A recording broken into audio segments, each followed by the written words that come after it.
एक बार पुनः आप सभी स्टूडेंट का मेरे YouTube चैनल में स्वागत है। आज का जो टॉपिक है वो गति के द्वितीय नियम से संबंधित है। गति के 3 नियम होते हैं। पिछले वीडियो में मैंने गति के प्रथम नियम के बारे में बताया था। अब आप देखिए गति के द्वितीय नियम के बारे में आप बता रहे हैं।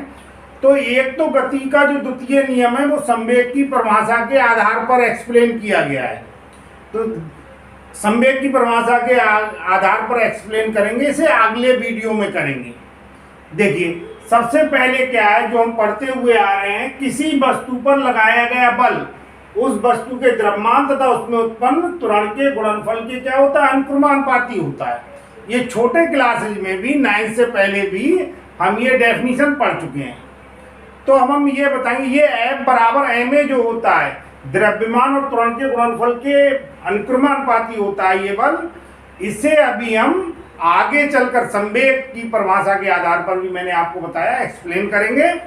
तो ये F बराबर जो ma होता है इसका हम स्पष्टीकरण कर रहे हैं कि किस प्रकार से हम इसे स्पष्ट करेंगे। आप ध्यान दीजिए, प्रयोगों द्वारा ये बात सिद्ध हो चुकी है और हम जनरली आपको अभी बता रहे हैं बाई एग्जाम्पल पर कि एक निश्चित द्रव्यमान स्मॉल m पर लगाया गया बल उसमें उत्पन्न त्वरण के क्या होता है, अनुक्रमानुपाती होता है।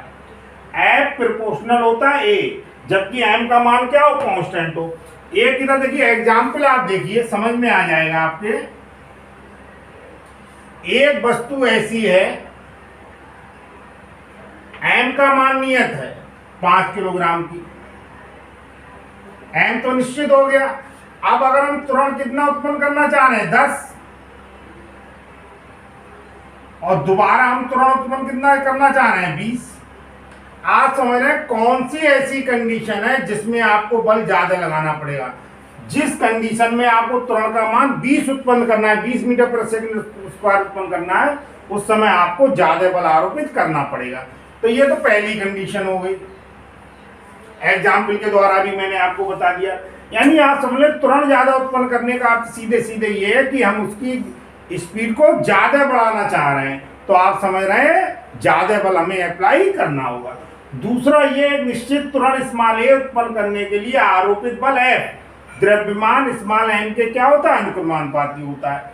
यदि a का मान कांस्टेंट है, अगर हम त्वरण के मान में निश्चित परिवर्तन करना चाह रहे हैं तो इसके लिए इसका जो द्रव्यमान है उस पर बल डायरेक्टली प्रोपोर्शनल होता है। इसे भी मैं एग्जाम्पल के द्वारा आपको बता रहा हूं। मान लीजिए एक पिंड है जिसमें उत्पन्न होने वाला त्वरण हम 5 ले रहे हैं, हमें 5 मीटर प्रति सेकंड स्क्वायर का त्वरण उत्पन्न करना है। अब आप देखिए एक पिंड ऐसा है जिसका द्रव्यमान कितना है, 5 किलोग्राम है, और एक पिंड ऐसा है जिसका द्रव्यमान कितना है, 10 किलोग्राम। दोनों पिंडों में अगर हम समान त्वरण उत्पन्न करना चाह रहे हैं तो आप समझ रहे हैं जिसका द्रव्यमान ज्यादा है उस पर आपको बल भी ज्यादा आरोपित करना होगा। इसलिए F प्रोपोर्शनल हो जाएगा m के, जबकि a का मान क्या है, कांस्टेंट। इक्वेशन 1 और सेकंड को 1 और जो सेकंड है उसे हम सम्मिलित कर रहे हैं, तो ये क्या हो जाएगा, F प्रोपोर्शनल हो जाएगा m में। जब भी हम प्रोपोर्शनल का साइन हटाते हैं कोई ना कोई कांस्टेंट लेते हैं, उस कांस्टेंट को मान लिया k। यहाँ पर जो कांस्टेंट k है उसका मान हम 1 ले सकते हैं, ज्यादा डिटेल में जाने की जरूरत नहीं है अभी। तो F बराबर क्या हो जाएगा m में। यानी जो मैंने यहाँ पर सेकंड लॉ आपको बताया था उसका स्पष्टीकरण इसके द्वारा मैंने कर दिया और बाई एग्जाम्पल मैंने आपको समझा भी दिया। अब आप देखिए ये जो दूसरा नियम है इसमें पहला जो नियम है, फर्स्ट लॉ है, वो समाहित है। कैसे है, F बराबर क्या होता है m में। यदि F बराबर 0 हो तब, अगर F का मान यहाँ पर 0 रख देंगे तो A का मान क्या हो जाएगा, 0। यानी हम बाह्य बल आरोपित नहीं कर रहे हैं तो त्वरण का मान क्या होगा, 0। त्वरण बराबर होता है वेग परिवर्तन बटे समय, इसका मान क्या हो गया, 0। इसका मतलब हो गया डेल्टा बी, जिसे हम वेग परिवर्तन कह रहे हैं उसका मान 0 हो गया। और वेग परिवर्तन का मान 0 होने का मतलब है वेग का मान क्या हो गया, कांस्टेंट।